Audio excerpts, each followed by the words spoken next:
करेंगे standard electrode potential की और स्टैंडर्ड हाइड्रोजन इलेक्ट्रोड की। ठीक है, स्टैंडर्ड हाइड्रोजन इलेक्ट्रोड और स्टैंडर्ड इलेक्ट्रोड पोटेंशियल। अब यहाँ पर देखिए इलेक्ट्रोड पोटेंशियल इससे पहले वाले लेक्चर में हम सीख चुके हैं क्या होता है इलेक्ट्रोड पोटेंशियल। बस यहाँ पर वर्ड लगा हुआ है स्टैंडर्ड इलेक्ट्रोड पोटेंशियल। ठीक है, यहाँ पर भी वही standard hydrogen electrode. Hydrogen standard hydrogen को शॉर्ट में कहते हैं SHE, शी के नाम से जानते हैं, शी। ठीक है, सी मीन्स यहाँ पर गर्ल, गर्ल का मतलब नहीं है यहाँ पर, ठीक है, नहीं तो गर्ल्स समझ लो यहाँ पर। सी का मतलब यहाँ पर है स्टैंडर्ड इलेक्ट्रोड पोटेंशियल। ठीक है, और बहुत ही इम्पोर्टेंट है ये, यहाँ क्वेश्चन आपके जो है बोर्ड एग्जाम से पूछे भी जाते हैं, तो इसको समझने की कोशिश करते हैं। करेक्ट स्टूडेंट्स, एक चीज़ को समझना होगा। देखिए जो आपने हमने आपको गैल्वेनिक सेल बताया था, उसमें आपने देखा होगा कि दो हाफ सेल थे। ठीक है, दो हाफ सेल हैं और दो हाफ सेल को उसमें एक गैल्वेनोमीटर के थ्रू उसको अटैच किया गया था। तो दोनों का हाफ सेल का जो इलेक्ट्रोड पोटेंशियल आएगा वो यहाँ मेजर हो जाएगा, यानी इन दोनों का कॉम्बिनेशन होगा।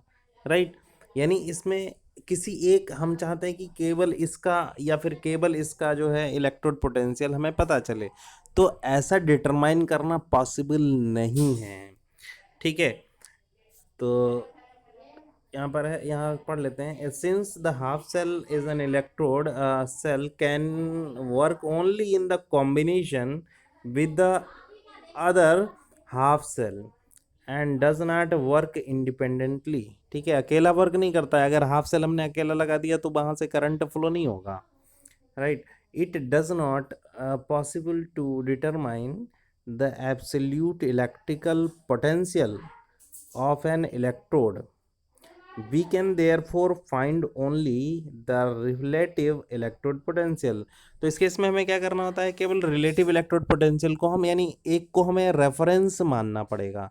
ठीक है, तो उसी के रेस्पेक्ट में हम दूसरे वाले का एज्यूम कर सकते हैं कि जो है निकाल सकते हैं कि कितना इलेक्ट्रोड पोटेंशियल होगा। ठीक है, याद रखिए किसी भी इलेक्ट्रोड का पोटेंशियल हम उसे हाफ सेल में नहीं निकाल सकते हैं। ठीक है, केवल कॉम्बिनेशन में ही बताया जा सकता है, तो इसलिए हमें उसकी वैल्यू को निकालने के लिए एक हमें रेफरेंस लेना पड़ता है। करेक्ट, तो यहाँ पर है this difficulty can be solved by selecting one electrode as an reference electrode. ठीक है, तो हमें क्या करना होता है, दोनों इलेक्ट्रोड्स में से एक को हमें रेफरेंस इलेक्ट्रोड मानना पड़ता है। ठीक है, यहाँ पर साइंटिस्ट के द्वारा माना गया है reference electrode, and is fixing the potential of this electrode is zero. और अब देखिए यहाँ पर क्या किया गया है, और जिसको हमने रेफरेंस इलेक्ट्रोड माना है उस रेफरेंस इलेक्ट्रोड का जो इलेक्ट्रोड पोटेंशियल है वो जीरो कंसीडर किया गया है। समझिए इसको। ठीक है, कितना कंसीडर किया गया है साइंटिस्ट के द्वारा, उस रेफरेंस इलेक्ट्रोड का इलेक्ट्रोड पोटेंशियल जीरो कंसीडर किया गया है। करेक्ट, अब यहाँ पर देखिए standard hydrogen electrode SHEC has been universal accepted as an reference electrode.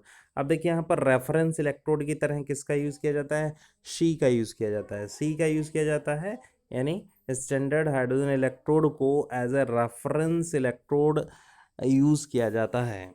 ठीक है, तो हम इस इलेक्ट्रोड का स्ट्रक्चर देखते हैं। देखिए ये कुछ इस तरीके का हाइड्रोजन इलेक्ट्रोड है। ठीक है, इसमें देखिए हाफ सेल की तरह बनाना है आपको। ये देखिए ये रहेगा आपका एक बीकर या जो भी पॉट जिसमें आपको रखना है, क्या चीज़ रखना है यहाँ पर आप जो रखेंगे वो होगा हाइड्रोक्लोरिक एसिड सॉल्यूशन। और उसकी यहाँ पर ये भी चीज़ ध्यान रखनी है, उसकी मोलैरिटी कितनी होगी, 1 मोलर HCl सॉल्यूशन होगा। ठीक है, 1 मोलर। ठीक है, 1 मोल इसकी मोलैरिटी होनी चाहिए, स्टैंडर्ड की बात कर रहे हैं। ठीक है, और दूसरा क्या होगा, कुछ इस तरीके का जो है ये चैम्बर, इस तरीके का ग्लास का ये लगाया जाएगा।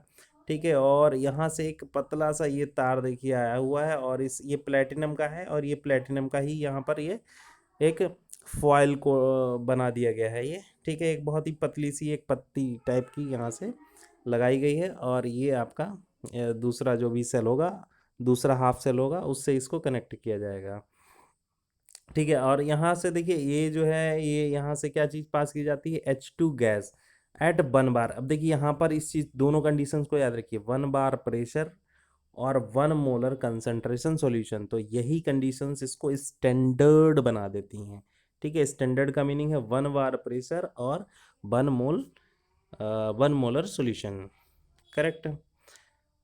तो हाइड्रोजन यहाँ से लगातार पास होती रहती है, जैसे ही हाइड्रोजन पास होती है तो यहाँ पर होता क्या है, हाँ, और टेम्परेचर, एक चीज़ और भी है यहाँ पर, 3 चीज़ों का आपको ध्यान रखना है। स्टैंडर्ड का मतलब 3 चीज़ों का ध्यान रखना है, एक 1 बार प्रेशर, ठीक है, और 1 मोलर सॉल्यूशन की कंसंट्रेशन, और 298 केल्विन टेम्परेचर होना चाहिए, या जिसे हम रूम टेम्परेचर कहते हैं, या फिर डिग्री सेल्सियस में कहेंगे 25 डिग्री सेल्सियस, ठीक है। तो ये टेम्परेचर यानी ये तीनों कंडीशंस होनी चाहिए, करेक्ट, तभी आप जो है यहाँ पर बता सकेंगे कि जो है स्टैंडर्ड कंडीशंस क्या है, करेक्ट। तो अब देखिए यहाँ पर जो है ये तो आपका हो गया। अब यहाँ से जैसे ही हम इसको पास करना स्टार्ट करते हैं तो ये देखिए बबल्स जो है ना, bubbles of the escaping H2, ठीक है। कुछ बबल्स जो हैं यहाँ से हाइड्रोजन गैस के इस तरीके से ये क्या हो रहे हैं, आउट हो रहे हैं, ठीक है। यहाँ से लगातार पास हो रही है, लेकिन कुछ बबल्स जो हैं वो क्या हो रहे हैं, आउट हो रहे हैं। चलिए यहाँ पर बात करते हैं, अगर इसको इलेक्ट्रोड की तरह यूज़ कर रहे हैं तो यहाँ पर, क्योंकि देखिए हाइड्रोजन हाइड्रोजन जो है वो ना गैस है, तो ऐसा तो नहीं हो सकता है जैसे हमने कॉपर की रॉड को डाल दिया तो कॉपर की रॉड इस तरीके से डाल दी, तो गैस है तो गैस की एक स्ट्रिप तो नहीं बन सकती। अब यहाँ पर जो प्लेटिनम लिया गया है वो प्लेटिनम किस तरीके से वर्क करता है, एक प्लेटिनम जो होता है वो मतलब जो है एक इनर्ट, आपका इनर्ट इलेक्ट्रोड की तरह वर्क करेगा। तो इसलिए हाइड्रोजन जो है वो यहाँ पर एज ए इलेक्ट्रोड काम करना स्टार्ट कर देगा, ठीक है। मतलब जो भी वैल्यूज़ होगी वो हाइड्रोजन के रेस्पेक्ट में होगी, प्लेटिनम के रेस्पेक्ट में नहीं होगी, ठीक है। तो यहाँ पर एक चीज देखते हैं, the following reactions occur in the half cell depending upon whether it acts as anode और कैथोड, ठीक है। अब यहाँ पर देखिए ये एक चीज और भी यहाँ पर रखिए, ये जो हाफ सेल बनाया गया है ये एनोड की तरह भी वर्क कर सकता है और ये कैथोड की तरह भी वर्क कर सकता है, यानी दोनों की तरह वर्क करेगा, ये कर सकता है, ठीक है। अब देखिए अगर ये एनोड की तरह वर्क करता है, ठीक है, सी एक्ट्स एज एनोड, अगर एनोड की तरह वर्क करता है तो रिएक्शन यहाँ पर क्या होगी, जो हाइड्रोजन गैस होगी वो क्या होगा, प्रोटॉन देगा, यानी H+ आयन देगा, उसके साथ साथ 2 इलेक्ट्रॉन्स को लूज करेगा। अगर ये एनोड की तरह वर्क करेगा, यानी यहाँ पर क्या हो रही है, ऑक्सीडेशन रिएक्शन हो रही है। ये क्या हो रहा है, this is oxidation, losing of electrons है, लूजिंग ऑफ इलेक्ट्रॉन्स को हम ऑक्सीडेशन कहते हैं, ठीक है। अगर ऑक्सीडेशन रिएक्शन हो रही है, इस तरीके की रिएक्शन हो रही है, तो इसका मतलब समझ जाइए कि वो हाइड्रोजन यानी SHE है वो किसकी तरह वर्क करेगा, एनोड की तरह, ठीक है।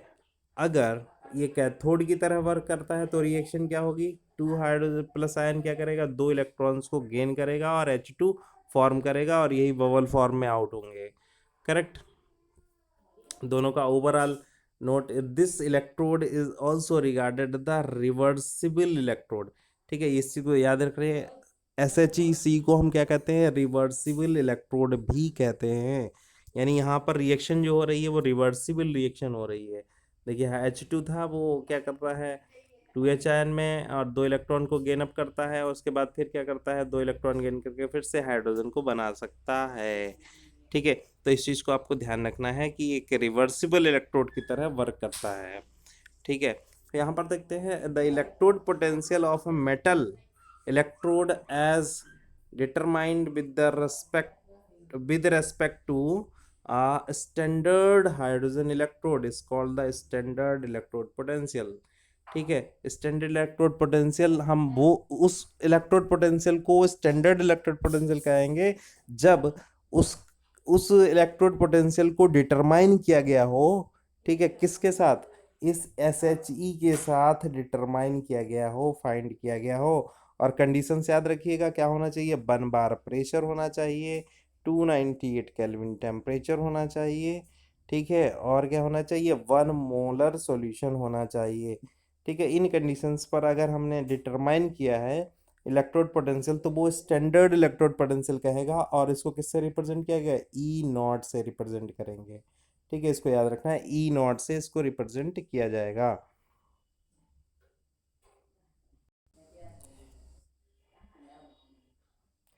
देखो, जो सब्सक्राइब नहीं करेगा उसको नुकसान उठाना पड़ सकता है, इसलिए सब्सक्राइब जरूर कीजिए, लाइक एंड शेयर भी कीजिए। Thank you, thank you, thank you.